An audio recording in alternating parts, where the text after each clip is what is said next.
was built to last with the webs I'm weaving. I could change the past with all I'm achieving. Got my foot on the gas, never stop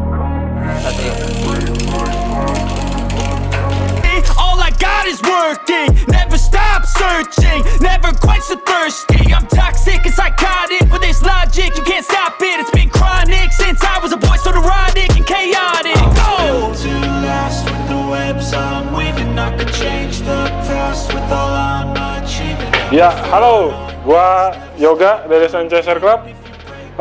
Gua sekarang di Sunchaser Club. Ini gua sama dari Travel Bike. Gua mau menjelaskan brand sepeda baru ini yang di depan gua. Ini memang bisa dibilang baru lah. Mungkin juga ada beberapa dari kawan-kawan pesepeda juga nanya ini sepeda apa, terus kegunaannya apa, terus bisa dipakai kemana aja. Nah, sekarang nih gua mau mencoba menjelaskan sepengetahuan gua. Jadi maaf buat teman-teman kalau gua ada salah kata atau salah apa. Ini gua menjelaskan bisa gua. Jadi ini adalah brandnya namanya Open. Nah, Open ini dibuat sama Gerard Fruman. Dia itu dulunya co-founder dari Cervelo. Nah, mungkin dia udah bosan dari Cervelo, terus sekarang dia keluar dan bikin ini si brand Open ini sama Andy Kessler, gue juga lupa namanya. Nah, Andy Kessler ini dia itu adalah CEO dari BMC. Jadi berdua mereka nggak tahu deh janjian atau kagak atau gimana. Nah, mereka berdua keluar dari, nah mungkin goes bareng, akhirnya bikin yuk. Namanya orang gitu kan kita nggak tahu ya. Kalau orang gitu mungkin kan lebih advance mengenai dunia sepeda. Akhirnya dia bareng bikin brand baru. Nah, mungkin ini juga salah satunya.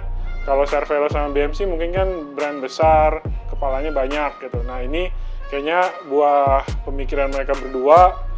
Mereka pengen bikin sesuatu yang idealis. Nah, akhirnya lahirlah brand si Open Up nih. Nah, jadi memang sentuhan dari Cervelo-nya sama mungkin BMC-nya nggak hilang di frame ini gitu.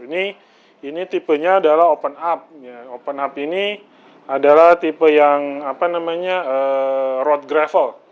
Jadi mereka dengan geometri road tapi capable di gravel. Jadi memang kalau dilihat di sini dia geometrinya kayak sepeda road ya. Kalau sepeda gravel mostly mungkin ya, gua nggak tahu, mungkin agak-agak sloppy. Ini sedikit datar karena ngejar ke agresifnya. Terus juga ininya si tire clearance-nya depan dan belakang itu gravel banget. Jadi ini bisa dari mereka bilang sih ini fit dari 28 sampai 45 kalau 700C.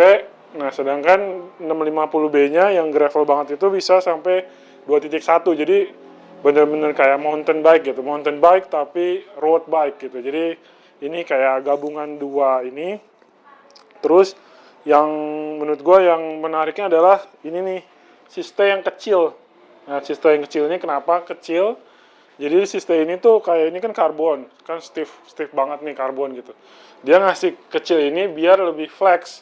Jadi saat kita gravel itu nggak ampul-ampulan, nggak mantul-mantul nih. Ini masih bisa ngasih kenyamanan dengan fleksibelnya di sini gitu. Nah, terus juga yang menarik juga adalah ini chainstay yang nggak asimetrik gitu. Jadi ini lurus ke bawah nih. Kenapa dia naruh ke bawah? Karena memang dia pengen tire clearance ban-nya lebih besar gitu. Kalau di sepeda road kan dia lurus nih, jadi tire clearance-nya kecil. Nah, dia juga agak turun ke sini. Dan juga buat ini, chain ini nggak kena ini nih. Kalau misalnya kita di medan gravel atau lumpur atau ajul-ajulan kan, ini gini-gini kan. Nah, ini dia menghindari untuk kena di sini. Jadi Dan maksudnya yang surprisingly kemarin gue juga pakai apa namanya di Audax kemarin pakai ini dengan setup road gitu. Jadi pakai bannya 32, bukan ban ini nih 32 feel-nya road banget gitu. Jadi kita kayak lo pengen speed up yang kayak 35 kilometer per jam itu tanpa effort gitu. Jadi nggak yang orang bilang berat atau gimana. Ini tuh oke banget. Jadi saat lu pengen jadi road, ini tuh capable gitu. Mungkin ini yang orang bilang tuh mirip sama Cervelo Aspero. Jadi memang gue bilang juga di awal, sentuhan Cervelo-nya tetap ada gitu. Nah ini mungkin bagian dari si Gerard Vroomen yang dia masukin ke sini, jadinya kayak Aspero gitu. Jadi road bisa atau gravel bisa gitu. Ya, sekarang gue mau ngejelasin tentang spek dari sepeda gue ini yang gue rakit kira-kira beberapa bulan yang lalu. Mostly sih spek yang gue pakai tuh dari NV ya. Jadi seat postnya NV, stemnya NV, terus si handlebar NV. Kenapa NV gitu? Kalau NV memang pertama dia karbon, gue ngejar ringannya. Karena memang ya kayak teman-teman tau lah, semakin ringan sepeda mungkin berharap akan semakin kita bisa lebih cepat sama semakin ringan saat digoes gitu. Dan NV itu kayak brand yang menurut gua dia dari segi R&D-nya emang dalam banget gitu ya. Jadi gimana cara dia bikin handlebar gravel ini yang enak dipegang nih. Gua seneng banget sama shape yang di sini nih. Jadi saat lu capek, lu pegangnya bisa begini nih. Ini enak banget. Terus tambah lagi ininya yang nggak bulat, dia agak pipih. Jadi lu megang sini, ya. Terus sama lagi yang bawahnya nih. Dia bawahnya, gue sih ngerasa pas banget ya, nih pegang sini. Ininya nggak bulat nih, jadi ada sedikit gini. Jadi lu buat megang saat lu rem nih, kalau kayak mau powerful rem, enak di bawah gitu. Terus berikutnya saddle, gue pakai ini Repente. Kalau saya Prime 3.0 kalau salah. Ini dan ini ada tengahnya ada bolong gini karena gua postur tubuh gua yang nggak terlalu fleksibel. Nah di gua fitting mereka bilang kayak harus ada yang gini karena ngebantu fleksibilitas dari punggung gua nanti pas lagi goes. Terus tambah lagi kemarin gua setup Audax gua pakai ini satu tas ini dari Apidura nih. Ini udah nggak bisa ya oke banget, gampang dibukanya. Lu dari atas saat lu goes lu ngambil makanan. Biasanya gue naruh makanan nih di sini nih, masker, makanan atau dompet. Kalau lu berhenti mau beli makan sini bukanya gampang banget. Dan ini pakai magnet nih jadi oke gitu. Tambah ada sih tas belakang kemarin ini diisi jaket, diisi jaket aja sih kemarin si jaket karena gue takutnya hujan kan. Satu tas belakang sama tool bag ini di bawah, tool keg di bawah gue pakai satu isinya tool dan ban dalam, power bank. Gue taruh sini. Terus gue pakai group set nih. Emang group set tuh ya kita tahu ada dua brand besar gitu ya, group set SRAM sama Shimano gitu. Tambah akhir-akhir ini gosip-gosipnya mereka shifting industri dari mekanik nih sekarang lari ke elektronik semua gitu.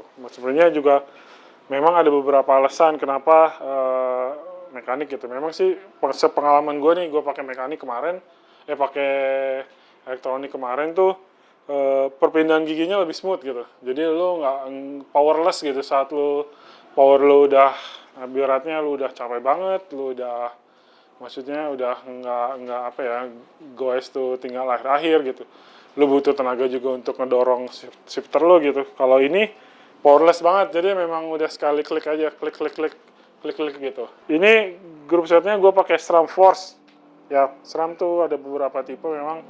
Ada rival yang sekarang baru Force, terus ada lagi SRAM Red gitu. Gue kenapa pakai Force?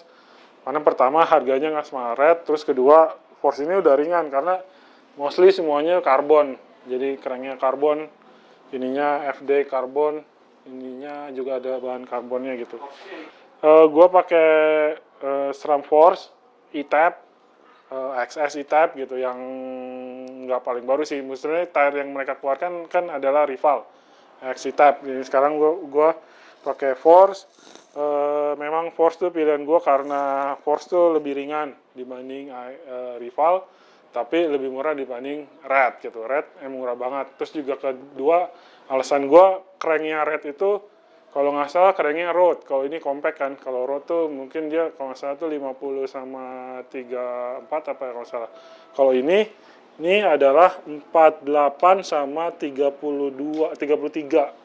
Jadi compact gitu. Compact buat endurance sih mumpunin banget ya. Terus di belakangnya juga gue pakai sprocketnya yang 11 kali 1036 gitu. Jadi memang setupnya endurance gitu. Jadi gear range-nya banyak, terus juga lu saat tanjakan lu bisa istirahat gitu. Memang sih pada akhirnya gear paling atas jarang kepake gitu. Cuman tanjakan yang di atas 10 lah, 10 gradien 10% baru bisa kepake gitu. Terus juga ya si E-Tab ini ya enak aja sih, nggak maksudnya nggak powerless gitu saat lu maksudnya neken shifternya lu capek banget, jadi tiga cuma tak tap tap tap tap gitu. Kalau mekanik kan yang kita tahu paling berat mindahin FD nih gitu, saat udah capek lu mindahin FD tuh kayaknya effort banget gitu. Nah ini enggak gitu, memang sih dari harga price-nya memang nggak murah gitu, tapi ya itu pilihan sih, pilihan dari kawan-kawan. Terus kedua, kalau SRAM ini baterainya 2 nih. Kalau kita lihat, kalau Shimano baterainya 1 gitu. Dan Shimano baterainya itu di dalam seat post, jadi something happen lu saat goes itu susah, trouble. Kalau lu trouble lu harus buka seat post, lu harus, ini ada kabel lagi ke bawah gitu. Kalau ini nggak ada. Jadi saat lu misalnya, kan teman-teman banyak yang mungkin nanya, itu kalau baterainya habis gimana ya gitu ya gitu. Nah kalau kita pakai logika kita aja, sebenarnya yang paling sering kita shifting kan sebenarnya yang belakang. Yang depan mungkin ya sesekali lah, atau nggak sebanyak yang belakang. Otomatis itu yang habis adalah yang belakang kan. Ya jadi caranya adalah misalnya berapa kilometer ke depan flat. Jadi teman-teman pindahin ke depan, baterai ini pindahin ke belakang. Ini pindahin ke depan gitu. Jadi triknya itu. Terus kedua, lifetime-nya itu 40 jam. Jadi memang ya kalau goes yang di atas 40 jam bagusnya sih bawa baterai cadangan gitu. Kadang-kadang misalnya kayak kita Audax yang 1000 atau yang berapa gitu ya, teman-teman rata-rata bawa baterai cadangan. Jadi saat ini habis, makan, ini cabut, ini dicas gitu. Dia chargernya kecil kok, jadi pakai power bank bisa gitu. Nah terus juga apalagi ya, yang enak tuh sebenarnya ini kan 12 speed. Ini 12 speed, jadi 12 speed itu dari 11 sampai 19 itu rapat. Kalau nggak salah 11, 12, 13, 14, 15, 16, 17, 18, 19 nggak salah. Ini rapat gitu, shiftingnya rapat. Jadi untuk ngejar speednya masih oke. Tapi itu juga gue belum lihat juga sih si Shimano yang 12 speed itu gear rasionya gimana. Cuman yang sepengalaman gue pakai ini sih oke gitu. Jadi nggak ngacloknya nggak jauh gitu saat lo mau ngejar orang. Kelebihan si SRAM yang terakhir nih menurut gue, dia ada wireless full gitu. Jadi wireless full, nggak ada kabel lagi, nggak ada apa-apa gitu. Kabel cuman dipakai buat saat ini doang nih, hydraulic brake. Ya gini, hydraulic brake dari ini belakang ke depan, sisanya wireless full. Jadi untuk instalasinya nggak begitu ribet, nggak butuh waktu yang lama. Terus setupnya juga nggak terlalu susah ya. Jadi misalnya kalau teman-teman sepertinya yang mempunyai teknik dasar untuk ngoprek sepeda, terus lihat YouTube aja, kayaknya sih langsung bisa sih feeling saya. Karena dia dibantuin beberapa alat yang memang disisipin, dikasih dari si SRAM gitu. Jadi itu mungkin review yang bisa gua kasih. Terus juga buat teman-teman nih yang mungkin mau lihat atau mau ngerasain gitu, atau mau mau beli gitu, di Sunchaser kita ada. Emang kalau open ini di webnya ada dia yang full bike, tapi di kita cuma nyediain frame set. Nah, untuk teman-teman yang mau full bike bisa juga datang ke kita, diskusiin mau spek yang sama kayak saya atau mau spek yang berbeda, mau yang seperti apa, boleh silakan datang. Kebetulan kita juga jual SRAM-nya, kita jual NV-nya, kita jual Repente-nya, kita juga jual. Mungkin itu. Kalau ada pertanyaan mungkin bisa kali ya di kolom komen ya. Siapa tahu ada yang masih penasaran atau ada yang belum saya jawab, belum saya jelasin, silakan, monggo. Mungkin sekian dari saya. Wassalamualaikum warahmatullahi wabarakatuh. Don't try to drain my energy. The enemy is everything. It's mentally, unhealthily, spreading like a rare disease. But I won't let it get to me. I don't need your therapy. I can leave a legacy of leading by intensity. Come on, we can fight this. Freedom is priceless.